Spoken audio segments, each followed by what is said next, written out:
ఒలే అరసద్దులే మనం వచ్చిందే ఎంపగొడ్ల దొంగతనానికి వచ్చేమే నువ్వు కూడా అరచేవనుకో మంది మనల్ని చూసి కాసి బ్యాగ్ ప్యాక్ చేస్తారు రేపు సంత వెయ్యి ఎంపగొడ్డి నమ్మి కాసి సరే సామాన దుడ్లు పంచుకుందాము నువ్వు సరేలేసి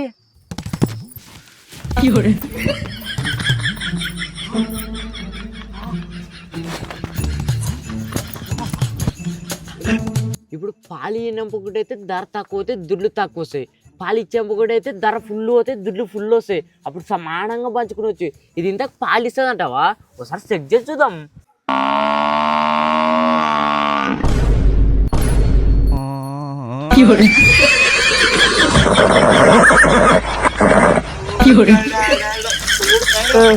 ఒలేడు సత్తులే అబ్బా ఒలేడు సత్తులే పెడితే పడాలి ఒక్క పరిగెత్తాలి ఒలే నువ్వు కానీ పెడతా కాయ పడతాయి నా గుడి ఫ్రిడ్జ్ లో పెట్టుకుని వచ్చినట్టు రెండు చలి పెడుతుందిలే. అదేసి నువ్వు ఇడిచిపెట్టావు అసలు నేను ఒక్క కోడికి వెళ్ళి ఉత్తర కూడా వద్దంటే ఇప్పుడు చూడలే అబ్బా